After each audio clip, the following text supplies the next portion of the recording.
মুহররম মাস শুরু হলো, এই মাসের কি বিশেষ কোনো ফজিলত আছে? এ মাসের করণীয় বর্জনীয় সম্পর্কে জানাবেন। হিজরি নববর্ষ উদযাপনের শরীয়ত সম্মত পদ্ধতি কি?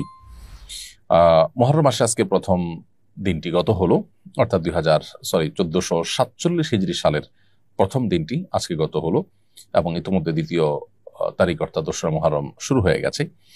তো এই মুহররম মাসটি বছরের হিজরি বর্ষের প্রথম মাস। এই মাসটির নানান তাৎপর্যপূর্ণ দিক আছে। সবচেয়ে গুরুত্বপূর্ণ তাৎপর্যের দিক হলো যে এটি সম্মানিত 4 মাসের একটি, এবং সম্মানিত 4 মাসের মধ্যে সবচেয়ে সম্মানিত মাস বলতে পারি রমজানের পরে সবচেয়ে ফজিলতপূর্ণ মাস হলো এই মাসটি সম্মানিত মাস, যে মাসকে নবী সাল্লাল্লাহু আলাইহি ওয়াসাল্লাম শাহরুল্লাহ বা আল্লাহর মাস বলে আখ্যায়িত করেছেন। যদিও সব মাসই আল্লাহর, কিন্তু এটির বিশেষ মর্যাদা এটা প্রমাণ করে আল্লাহর মাস বলাতে নবী সাল্লাল্লাহু আলাইহি ওয়াসাল্লামের পক্ষ থেকে। দ্বিতীয়ত হলো এই মাসের করণীয়। এ মাসে আমরা বেশি বেশি করে নফল রোজা রাখার চেষ্টা করবো, কারণ নবী সাল্লাল্লাহু আলাইহি ওয়াসাল্লাম বলেছেন আফদালুস সিয়ামি বা'দা রমাদান শাহরুল্লাহিল মুহাররম, রমজানের পরে সবচেয়ে উত্তম রোজা হলো আল্লাহর মাস মুহররম মাসের রোজা।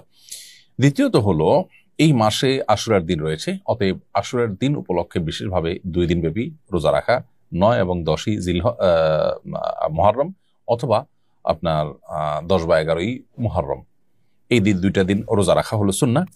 এবং সেই সাথে এই দিনে আল্লাহ রাব্বুল আলামিন পূর্বের বিভিন্ন জাতিকে আল্লাহ তাআলা তাদের তওবা কবুল করেছেন, অনেকে আল্লাহ তাআলা উদ্ধার করেছেন, যেমন নাকি মুসা আলাইহিস সালামের নেতৃত্বে বনী ইসরাঈলকে আল্লাহ তাআলা বিপদ থেকে উদ্ধার করেছেন।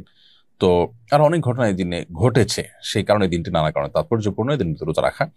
আর মুহররমকে কেন্দ্র করে নানা রকমের আমাদের দেশে বিভিন্ন রকমের হয়ে থাকে, বেদাত এবং অপসংস্কৃতি চলমান আছে, সেগুলো থেকে আমাদেরকে বিরত থাকতে হবে, যেমন মাতম তাজিয়া মিছিল ইত্যাদি করা। এই দিনে অর্থাৎ আশুরার দিনে কালবারাতি হোসেন রাদিয়াল্লাহু তাআলা নবী সাল্লাল্লাহু আলাইহি ওয়াসাল্লাম প্রিয় দৌহিত্র, তিনি শাহাদাত বরণ করেছেন নির্মমভাবে জালিমের হাতে। সন্দেহাতীত ভাবে এটি আমাদের জন্য বেদনাদায়ক একটি অধ্যায়, কিন্তু সেটাকে কেন্দ্র করে সারা জীবন বা বছরকে বছর শোক পালন করা এটা শরিয়া সিদ্ধ নয়। নবী সাল্লাল্লাহু আলাইহি ওয়াসাল্লাম তার ওয়াফাতেও আমরা এই ধরনের শোক পালন করি না। সবচেয়ে বড় কথা হলো নবী সাল্লাল্লাহু আলাইহি ওয়াসাল্লাম নিজে পরিষ্কারভাবে বলেছেন যে 3 দিন পর আর কোনো শোক পালন করা যাবে না, সর্বোচ্চ 3 দিন পর্যন্ত শোক পালন করা চলবে। একজন নারী যিনি স্বামী হারিয়েছেন, স্বামী মারা গেছেন, তার তিনি 4 মাস 10 দিন পর্যন্ত শোক পালন করবেন। এছাড়া আর কোনো বছরকে বছর ধরে শোক পালন করার কোনো অপশন শরীয়তে নেই।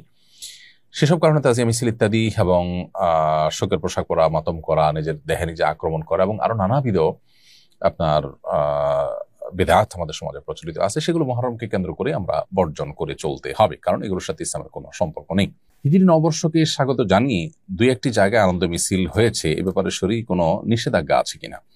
হিজরি নববর্ষকে স্বাগত জানিয়ে মিছিল করা এটা মূলত ইসলামিক কোনো কালচার না, এটা পাশ্চাত্য কালচার, যেটি মুসলমানরা ওদেরকে দেখে দেখে অনুসরণ করছে, যেটি দুর্ভাগ্যজনক। নবী করিম সাল্লাল্লাহু আলাইহি ওয়াসাল্লাম বলেছেন লা তাত্তাবিউন্না সুনানা মান কানা ক্বাবলাকুম শিবরান বিশিবরিন ওয়া দিরাআন বিজরাইন আও কামা ওয়ারাদা ফিল হাদিস। নবী সাল্লাল্লাহু আলাইহি ওয়াসাল্লাম বলেছেন, তোমরা তোমাদের পূর্ববর্তী জাতি যারা তোমাদের পূর্বে যারা পৃথিবীতে এসেছে তাদেরকে তোমরা অনুসরণ করবে একেবারে তারা 1 গজ হাঁটলে তোমরা সেই 1 গজ হাঁটবে, তারা 1 বিঘত পরে পা রাখলে তোমরা 1 বিঘত পরে পা রাখবে, অর্থাৎ তাদের পদাঙ্ক অনুসরণ করবে।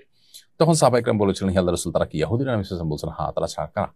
তো যে ইহুদি নাসারারা তাদের অনুকরণ করতে গিয়েই মূলত আজ নবী সাল্লাল্লাহু আলাইহি ওয়াসাল্লামের সেই ভবিষ্যদ্বাণীর বাস্তবায়ন আমরা দেখতে পাচ্ছি। সেটা করতে গিয়ে মূলত তারা যেরকম খ্রিস্টীয় নববর্ষকে উদযাপন করে, ঠিক একইভাবে আমরাও হিজরি নববর্ষকে উদযাপন করছি।